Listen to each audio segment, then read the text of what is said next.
ओम श्री गणेशाय नमः। राधे कृष्ण कथा कहानियाँ में आपका स्वागत है। राधे कृष्ण की कृपा आप सब पर बनी रहे। आइए जानते हैं कि कौन है खाटू श्याम बाबा, जानिए इनका रहस्य। जानते हैं खाटू श्याम बाबा की कथा। कौरव वंश के राजा दुर्योधन नैनी द्रोष पांडवों को सताने और उन्हें मारने के लिए लाच गृह का निर्माण किया था, पर सौभाग्यवश वे उनमें से बच निकले और वनवास में रहने लगे। एक समय जब वे वन में सो रहे थे, उस स्थान के पास ही एक हिबंडक नाम राक्षस अपनी बहन हिबंडनी सहित रहता था। तब वह उनको मनुष्य पांडवों की गंध आई तो उन्हें देखकर यह राक्षस अपनी बहन से बोला, इस मनुष्यों को मारकर मेरे पास ले आओ। अपने भाई के आदेश से वह वहां गई, जहां पास ही सभी भाई द्रौपदी सहित सो रहे थे और भीष्म उनकी रक्षा में जाग रहे थे। भीष्म के स्वरूप को देखकर हिडिंबिनी उस पर मोहित और मन ही मन में सोचने लगी कि मेरे लिए उपयुक्त पति यही हो सकता है। उसने भाई की परवाह किए बिना भीम को पति मान लिया। कुछ देर बाद हिडम्बिनी के वापस न लौटने पर हिडम्बनासुर वहां आया और स्त्री के सुंदर वेश में अपनी बहन को भीष्म के बात करता देख क्रोधित हुआ। तत्पश्चात हिडम्बिनी के अनुचय बिना से माता कुंती व युधिष्ठिर के निर्णय से दोनों का गंधर्व विवाह हुआ। उपरोक्त अदिति के अंतर्गत हिडम्बिनी गर्भवती हुई और एक महाबलवान पुत्र को जन्म दिया। बाल रहित होने के बाद नाम घटोत्कच रखा गया। हिडम्बिनी ने कहा कि मेरा भीम के साथ रहने का समय समाप्त हो गया और आवश्यकता होने पर पुनः मिलने के लिए कह वह अपने अभिष्ट स्थान पर चली गई। साथ ही घटोत्कच भी सभी को प्रणाम कर आज्ञा लेकर उत्तर दिशा की ओर चला गया। जल्द ही श्री कृष्ण के कहने पर मणिपुर में मुरदैत्य के लकड़ी कामाकंटक से गंधर्व का विवाह हुआ। कुछ समय व्यतीत होने के पश्चात उन्हें महान पराक्रमी पुत्र को जन्म दिया, जिनके शेर की भांति सुंदर केशों को देखकर उनका मन बर्बरीक रखा।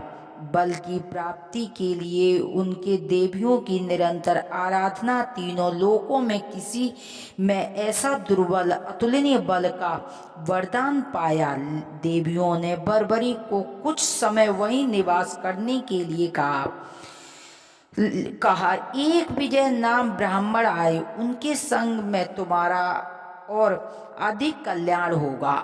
आज्ञा अनुसार बर्बरीक ने वहां रहने पर मग्न देश के विजय नामक ब्राह्मण वहां आए और 7 शिवलिंगों की पूजा की। 7 विद्या की सफलता के लिए देवियों की भी पूजा की। ब्राह्मण को स्वप्न में आकर कहा कि सिद्धि माता के सामने आंगन में साधना करो, बर्बरीक तुम्हारी सहायता करेगा।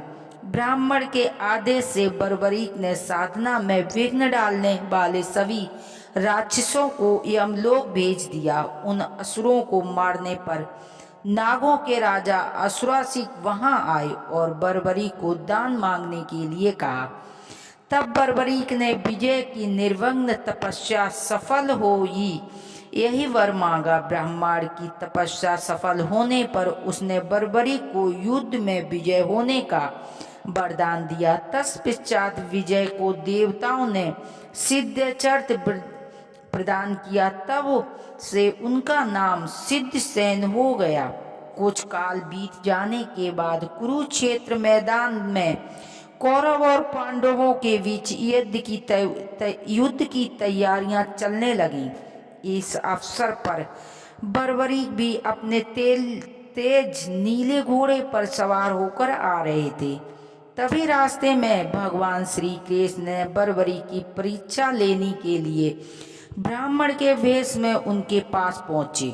भगवान ने बर्बरीक के मन ही मन बात जानने के लिए उनसे पूछा कि तुम किसकी ओर से युद्ध लड़ने आए हो। बर्बरीक ने कहा कि जो कमजोर पक्ष होगा उसकी ओर मैं युद्ध लड़ूंगा। भगवान ने बर्बरीक से कहा कि तुम 3 बाणों से सारी सेना को कैसे नष्ट कर सकते हो। तब बर्बरीक ने कहा कि सामने वाले पीपल के वृक्ष सभी पत्ते एक बार से ही निशान हो जाएं और दूसरा उसे भेद देगा।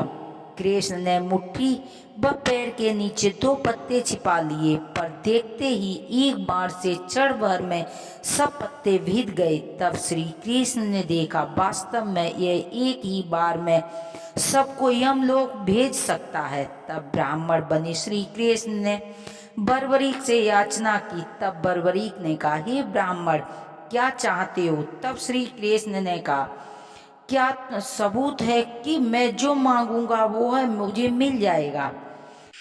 तब बर्बरीक ने कहा, जब वचन की बात है कि है तो तुम प्राण भी मांगोगे, मिल जाएंगे। तो ब्राह्मण के वेश में नटवर बोले, मुझे तुम्हारा शीश का दान चाहिए। यह सुनकर बर्बरीक चुप रह गए और बोले, मैं अपना वचन हर्षपूर्व करूंगा, पर सत्य कहो कि आप कौन हो। तब श्री कृष्ण ने अपना विराट रूप दिखाते हुए कहा, मैं ये सोचा कि तुम युद्ध में भाग लोगे तो दोनों कुल पूर्णतः नष्ट हो जाएंगे। तब बर्बरीक ने कहा कि आप मेरा शीश का दान तो ले लीजिए, पर मेरी इच्छा है कि मैं युद्ध आखिर तक देख सकूं। तब भगवान ने कहा कि तुम्हारी ये इच्छा अवश्य पूरी होगी। तब बर्बरीक ने अपना शीश धड़ से काट दिया। शीश को अमृत जड़ियों के सहारे पहाड़ के ऊंचे शिखर पीपल पर स्थापित किया। 18 दिन तक चलते युद्ध में पांडवों को विजय प्राप्त हुई, साथ ही उसे अपनी जीत पर घमंड हो गया। तब श्री कृष्ण उन सब को लेकर वहां गए। बर्बरीक का सिर स्थापित था। बर्बरीक के सामने पांडव अपनी वीरता व बखान करने लगे। तब बर्बरीक के सिर ने कहा कि आप सब घमंड करना व्यर्थ है, जीत श्री कृष्ण की निश्चित ही मिली। मुझे तो इस युद्ध में श्री कृष्ण का सुदर्शन चक्र चलता नजर आया। इसके बाद बर्बरीक चुप हो गए और आकाश से फूलों की वर्षा होने लगी। तब भगवान श्री कृष्ण ने प्रसन्न होकर बर्बरीक को वरदान दिया कि कलयुग में मेरे नाम से तुम पूजे जाओगे और तुम्हारा सुमरन से सभी मनोरथ पूरे होंगे। बोलो श्याम बाबा की।